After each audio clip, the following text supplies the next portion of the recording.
Oke, ke-mute.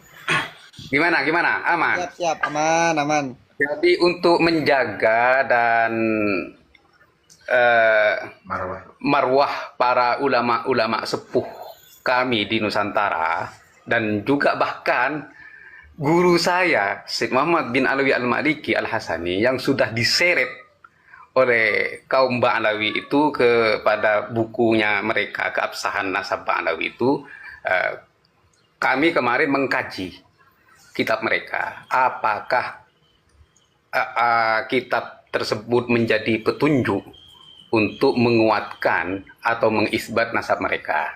Kami kaji, setelah kami kaji ternyata dari awal saja sudah banyak kerancuan.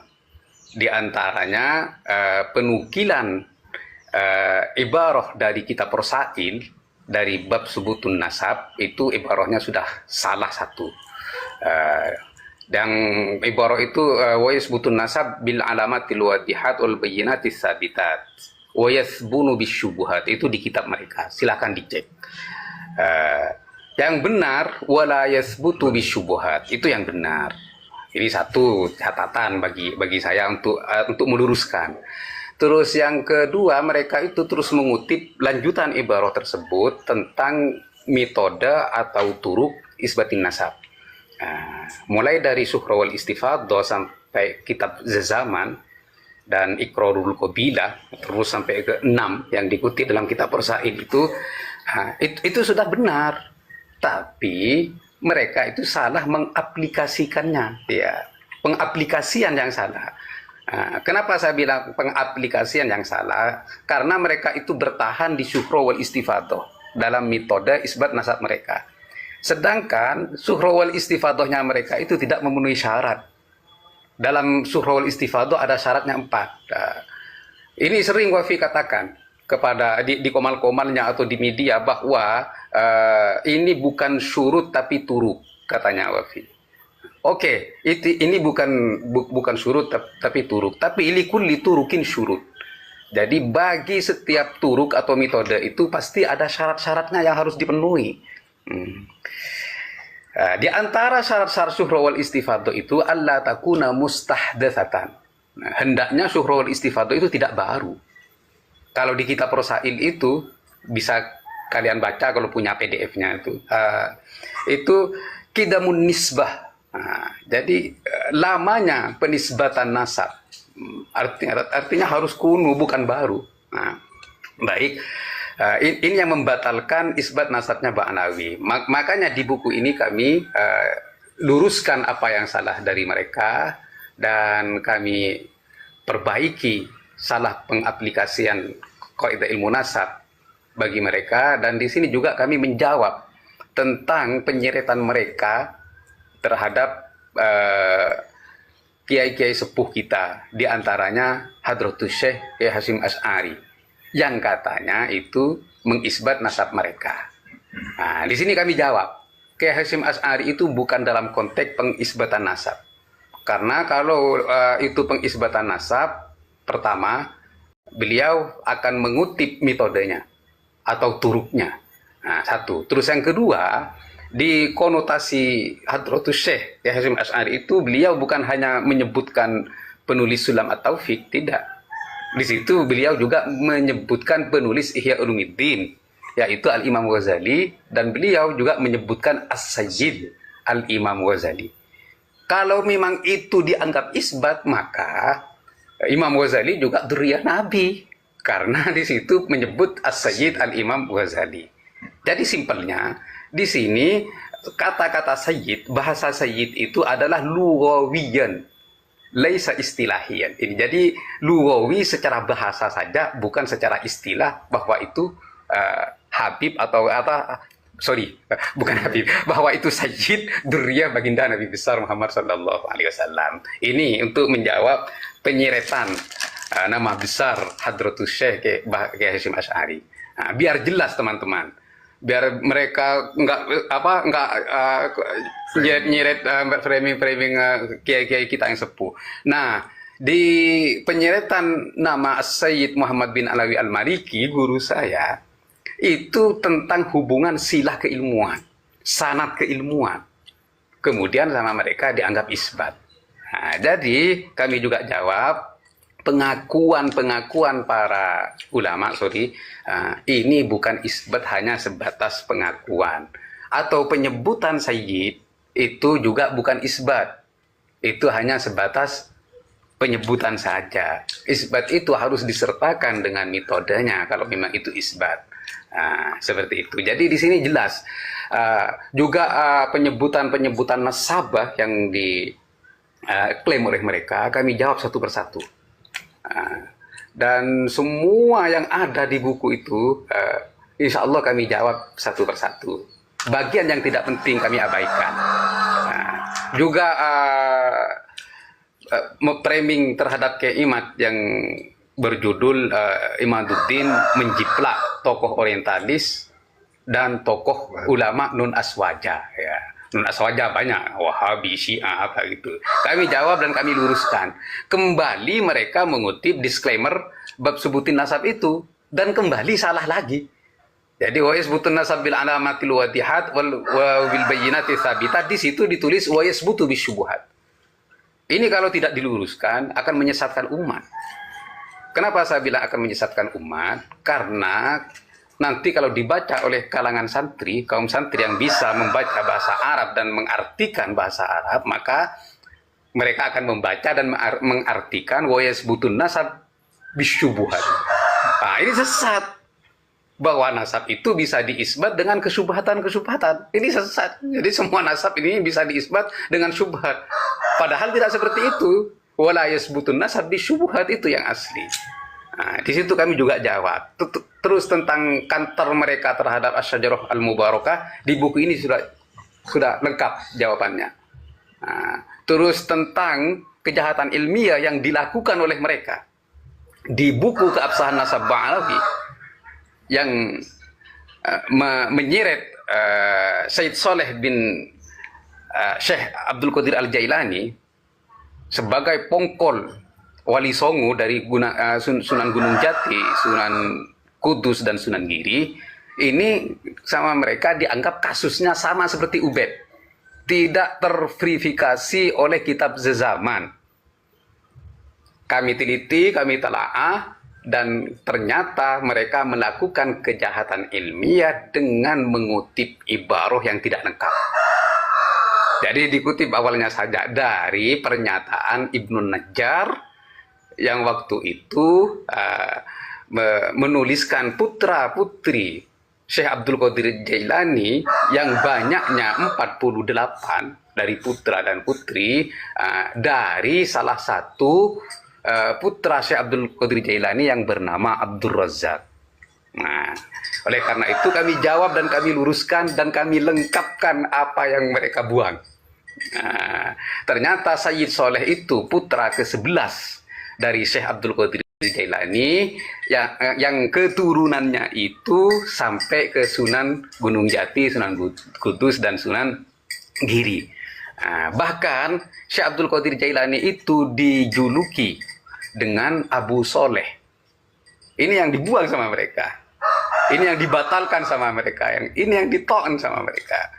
Kenapa kok dijuluki dengan Abu Soleh? Karena Sayyid Soleh itulah yang sering dibawa oleh Syekh Abdul Qadir Jailani ke mana-mana. Sehingga ketika Syekh Abdul Qadir Jailani hadir ke satu tempat, pasti anaknya, putranya yang bernama Soleh itulah yang dibawa. Sehingga Syekh Abdul Qadir Jailani masyhur dengan sebutan Abu Soleh. Seperti itu, teman-teman. Ini tega sekali mereka itu membatalkan Sayyid Soleh dari salah satu putranya Syekh Abdul Qadir Jailani. Oleh karena itu ini wajib diluruskan. Kami berjuang untuk meluruskan itu dengan menulis buku ini agar tidak menyesatkan umat. Buku mereka yang berjudul Keabsahan Nasab Ba'alawi. Insya Allah kalau punya buku ini, jenengan pasti tahu dan mengetahui untuk menjawab semua tulisan yang ada di 556 halaman itu. Nah, di sini kami jawab dengan 72 halaman.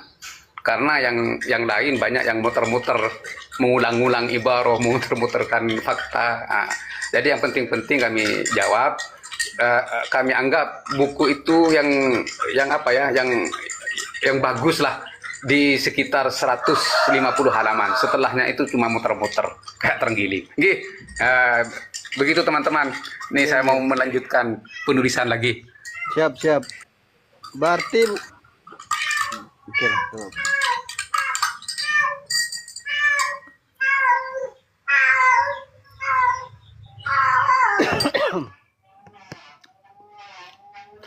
Berarti Lanjut. Berarti Lora yang Ali 500, Hamdan. Lanjut. Lora Ali Hamdan. Nggih. Atau yang lain. Nggih. Silakan. Silakan orang biasa. Atau Wong Kudus.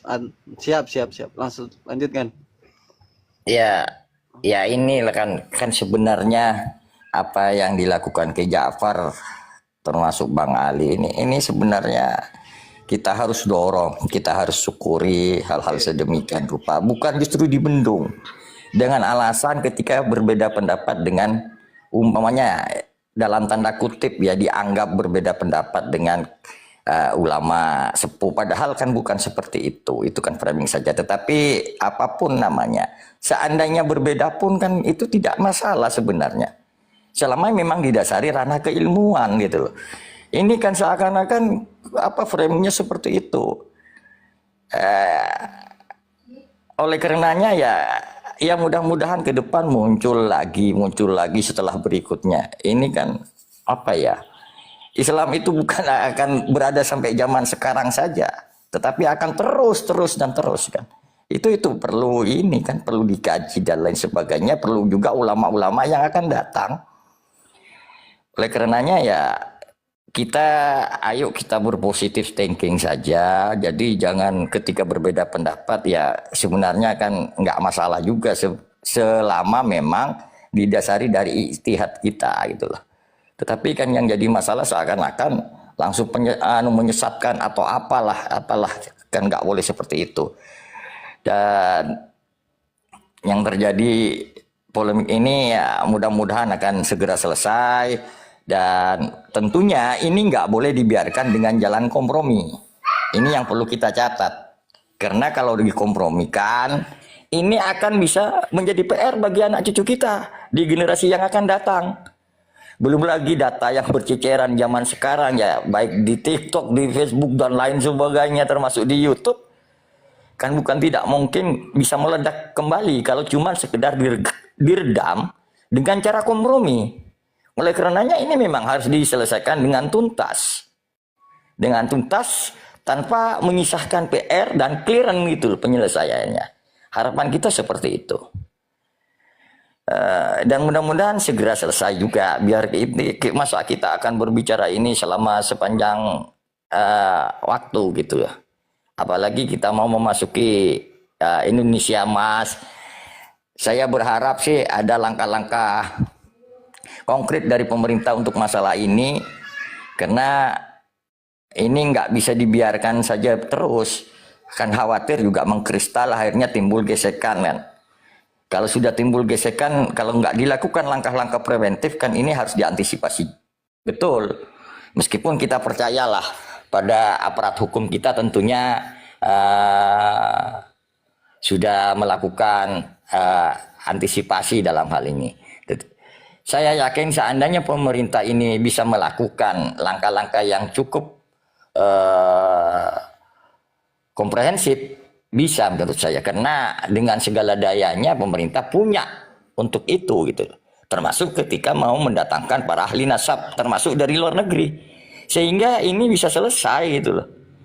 Bukan cuma mengambang di tataran perdebatan umat. Ini kan kurang baik. Tetapi apapun namanya, ya mudah-mudahan kita semua masih saling menghargai di tengah perbedaan pendapat ini.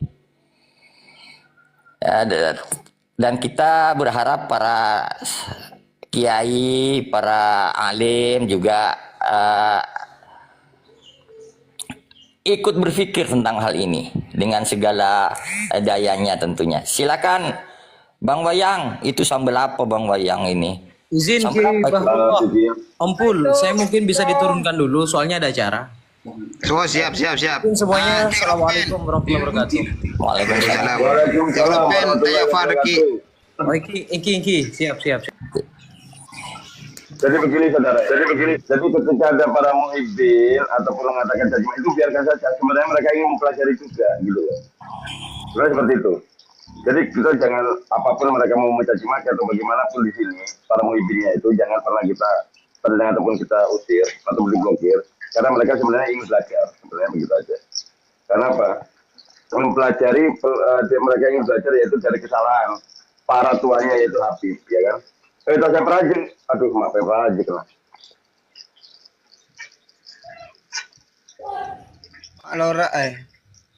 Lora Bahrul Hosa. Itu sambal apa Bang Wayang? Kok ada sambal kayaknya Bang Wayang? Bikin sendiri sambal tomat. Bukan ala Jepang tapi kan? Bukan. Salah Madura. Saya juga mau menyatakan kepada saudara kita Yang mau naik siapa ini? Yang mau naik siapa ini? Ya sudah, naikkan siapa saja. Kalau ada yang permintaan, ya udah dinaikkan saja, nggak apa-apa. Enggak, ini kan room apa ya? Room ini kan room santai, jadi. Iya, yang Kalau takutnya kayak tadi malam itu rungkap mendadak. Jadi saya pengen santai gitu.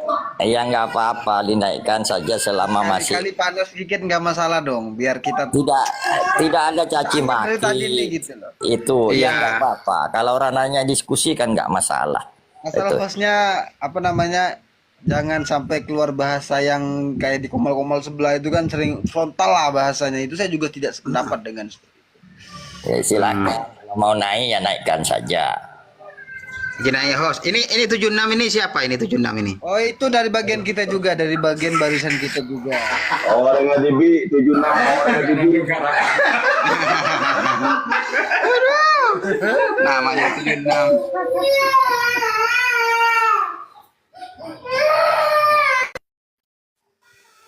Dan saya tuh juga mau apa ya?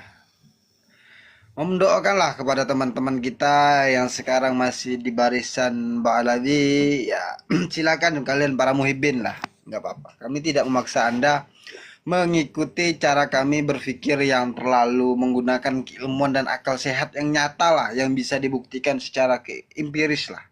Maksudnya, tolonglah Anda sebelum melangkah ataupun mengucapkan kalimat yang akan melukai, mencederai seseorang itu, tolonglah pelajari dulu gitu loh. Pelajari dulu, cari dulu manfaatnya.